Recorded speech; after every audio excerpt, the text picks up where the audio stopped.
This is John Beath with Let's Talk Outdoors and Go Fish Magazine, and I'm here with an executive chef, Charles Howell, and he's worked at some really fine places, and he's going to show us what to do with your small yellowfin tuna, and I know a lot of you do catch small ones, so he's going to show you one of the best tuna recipes. Hey Charles, tell us your recipe. How you doing? When you get home with your tuna, this is really easy. A couple of things I will recommend you do is get your tuna out, bring it up to room temperature, especially a tuna which you like seared. Some people want it cooked all the way through, but it tends to dry out.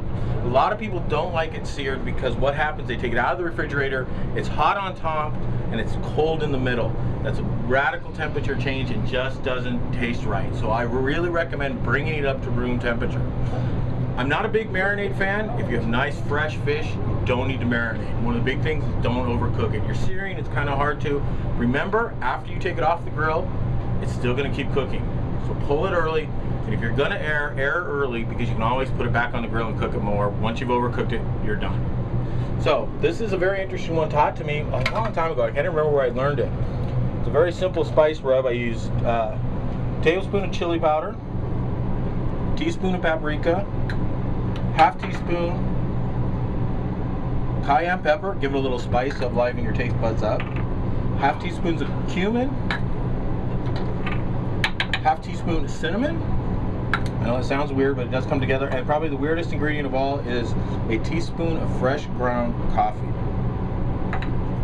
That is an interesting rub mix. It is a very interesting rub. I add a little bit of salt and pepper, a pinch of salt, a pinch of black pepper, mix it all up.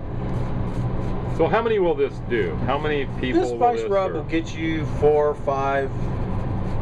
I have to do it in this amount just to give you the amounts, otherwise it's almost too small to do. What I like to do is brush it with a little bit of olive oil, canola oil, any kind of oil, just to help the spice rub stick to it. You can do this a little bit ahead of time and let it sit in, but it's not really gonna, it's more of an outside rub. It's not really gonna get into the fish as much. Just liberally coat it. But one of the keys here, as you mentioned, is to have your fish at room temperature. Right. Now, why is that? It just is not such a radical change from the hot outside to the cold inside. So a lot of people don't like seared tuna, and I firmly believe that that's one of the reasons. Now, as I've done a lot with people who don't like it, as you bring it up to room temperature, it's a lot less of a temperature change as you're biting through, so it doesn't seem as weird.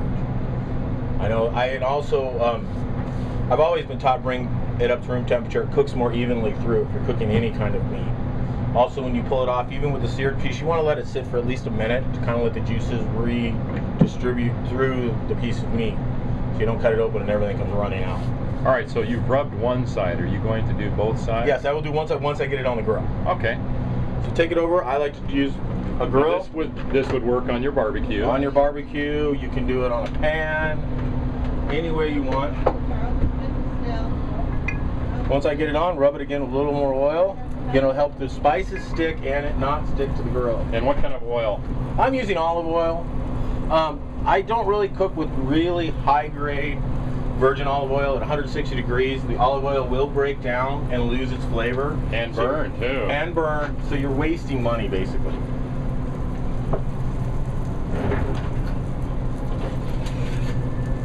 Now we just let it cook. You can watch. You can see as it'll get around the outside. I like to get about a 1/4 inch or so of it cooked.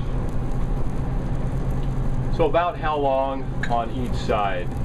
You know, people ask me that all the time. And in restaurants, especially when I first started, a chef would say cook something and I would say how long, he would say till it's done. It varies on the temperature of your grill, the temperature of your fish, your outdoor temperature.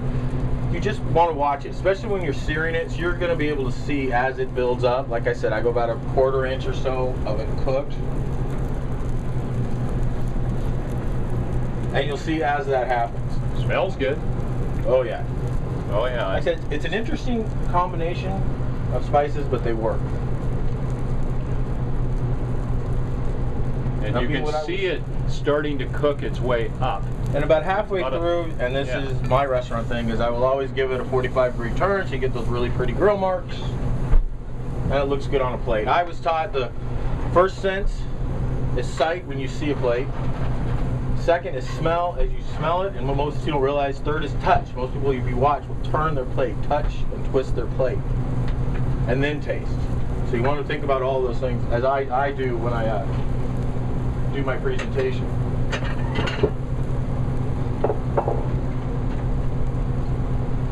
And what would you recommend for a side dish with this tuna?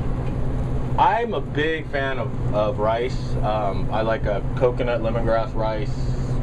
Any kind of rice. You can even do like a sushi rice. As far as the vegetable, green beans are good. I like so many things. I mean, anything nice, bright. It's gonna really offset the colors on those.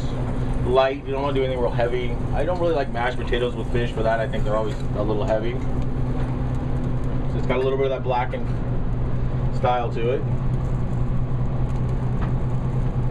It's really starting to cook up. You can see on the side there.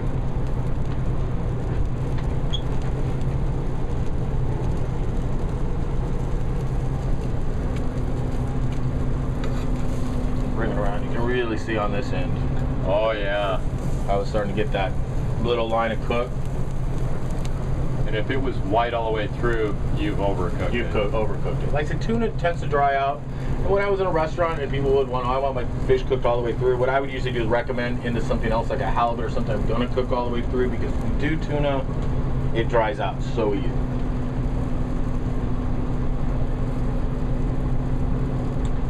When that is finished cooking,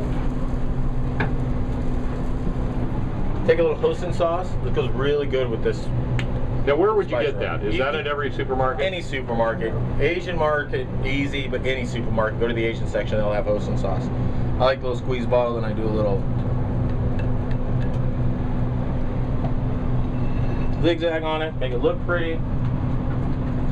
Over here, get the fish. Gonna get one more side. Just get that side, little bit of cook on it. So what is hoisin sauce made out of? It's a kind of a sweet, thickened, kind of soy, almost teriyaki. It's not as sweet as teriyaki. It's got a very citrus flavor to it. So now you can see about, like I said, about a 1/4 inch around through. It's still... And it's still cooking. It's still cooking, so you want to... A lot of times I'll let it rest. You want to let it rest for about a minute. So it's like a piece of beef. Yeah, any kind of meat you want to let rest. That's just any pork, beef, fish, a couple of chives on top for presentation, and there you go. Coffee spiced yellowfin tuna. Great. Well, thanks for joining me on Let's Talk Outdoors and Go Fish Magazine. Check out this recipe. I've got it all written down right here. Next time you catch one of your small yellowfin, fillet it up, put it in the refrigerator overnight, which is also going to help firm it up, and then bring it up to room temperature and try this recipe. I think you'll love it. For Go Fish and Let's Talk Outdoors, my name is John Beath. Thanks a lot, Charles. Thank you.